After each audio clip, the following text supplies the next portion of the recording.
மேல்மருவத்தூர் ஆதிபராசக்தி தலத்துக்கு எந்த ஜாதி மதமும் கிடையாது என பங்காரு அடிகளாரின் மகன் அன்பழகன் அடிகளார் தெரிவித்தார். ராமநாதபுரத்தில் நேற்று இரவு தனியார் ஹோட்டலில் மேல்மருத்தூர் ஆதிபராசக்தியின் தற்போதைய நிறுவனர் பங்காரு அடிகளாரின் மகன் அன்பழகன் அடிகளார் மாவட்ட நிர்வாகிகள் மற்றும் வார வழிபாட்டு மன்ற நிர்வாகிகளை சந்தித்து உரையாற்றினார். இந்த நிகழ்ச்சியில் ராமநாதபுரம் இளைய மன்ன நாகேந்திர சேதுபதி, தொழிலதிபர் கபீர், சேதுபதி நகர் மேல்மருத்தூர் ஆதிபராசக்தி கோவிலின் பொறுப்பாளர் மாரிமுத்து ஆகியோர் கலந்து கொண்டனர். இந்த நிகழ்ச்சியில் அன்பழகன் அடிகளார் உரையாற்றிய போது, ஆதிபராசக்தி பீடம் என்பது சுயமாக அருள் பாலித்து வருவதாகவும், இத்தலத்தில் மிகப்பெரிய மாடாதிபதிகளோ படித்தவர்களோ கிடையாது, அனைவருக்கும் ஆசி வழங்கி வந்த அம்மா மேல்மருத்துவத்தூர் ஆதிபராசக்தி பீடத்தின் நிறுவனர் பங்காரு அடிகளார் ஆன்மாவாக இருந்து அனைத்து பக்தர்களுக்கும் தொடர்ந்து வழிகாட்டிக் கொண்டிருக்கின்றார். மேல்மருத்துவத்தூர் ஆதிபராசக்தி தலத்துக்கு எந்த ஜாதி மதமும் கிடையாது, அனைவரும் வந்து தரிசிக்கலாம் என்று அனைவரிடத்திலும் மிகப்பெரிய ஆன்மீக புரட்சி ஏற்பட்டு உலகமே திரும்பி பார்க்கும் அளவுக்கு மிகப்பெரிய இடமாக மேல்மருவத்தூர் ஆதிபராசக்தி பீடம் விளங்கி வருவதாகவும் தெரிவித்தார். மேலும் நித்திய அன்னதானம் வழங்கும் திட்டமாக பங்காரு அடிகளார் நினைத்திருந்தார்.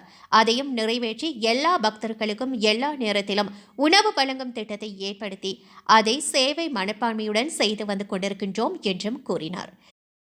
இத்தலத்துக்கு பிரதமர்கள், முதலமைச்சர்கள் வரை அனைவரும் வந்து சேரும் ஒரு இடமாக, சமத்துவத்தை உருவாக்கிய இடமாக விளங்கி வருகிறது என்றார். இந்த நிகழ்ச்சியில் ஏராளமான ஆண், பெண் ஆதிபராசக்தி பக்தர்கள் கலந்து கொண்டனர்.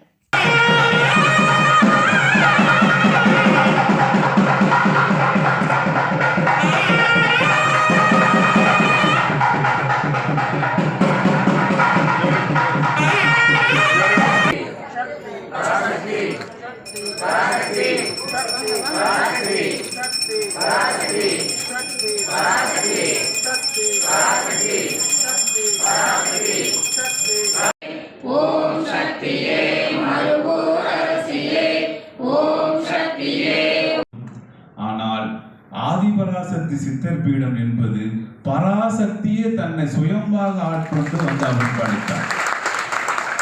அடிகளார் அவர் பரம்பரையாக மடாதிபதியாக இருந்தோ பட்டையோ கொட்டையோ எதுவும் இல்லாம சராசரி ஒரு வெள்ளாட ஒரு வெள்ள வேஷ்டி. அவர் அவரை ஆட்கொண்டு அவர் பெரிய படித்தவரோ பெரிய இங்க இருக்கக்கூடிய பெரிய பெரிய யோகிகளோ மகான்களை பற்றியும் பேச்சாற்றலோ எதுவுமே கிடையாது. எந்த மேடையிலையும் அவர் பேசியது கிடையாது. ஆனால் இன்றைக்கு உலகமே திருப்பி பார்க்கக்கூடிய அளவுக்கு ஒரு ஆன்மீக புரட்சி ஏற்படுத்தி இருக்கிறார்கள் கிடையாது. ஆனால் அப்படி இருந்தும் உலகத்தில் இருக்கக்கூடிய அத்தனை மக்களும், நம்ம நாட்டில் இருக்கக்கூடிய நம்ம நாட்டினுடைய பிரதமர் இருந்து முதலமைச்சர் இருந்து அத்தனை அமைச்சர்களும் இவ்வளவு கோடி மக்கள் இதெல்லாம் இன்னைக்கு சிறப்பாக இருக்கிறாங்கன்னா அது அங்க இருக்கக்கூடிய தெய்வம் நடத்துகின்ற ஒரு விஷயங்கள். நீங்க அழைச்சிக்கிட்டு மருவத்தூர் வாங்க, நாங்க அங்கேயே பத்திரிக்கை கொடுத்தோன்னா அவரும் அவங்களுடைய பொறுப்பாளர்களை அழைச்சிக்கிட்டு மேல்மருவத்தூர் வந்திருப்பாங்க, நாங்க பத்திரிக்கை கொடுத்திருப்போம். ஆனால் அது கிடையாது. ஆனா என்னுடைய மகன்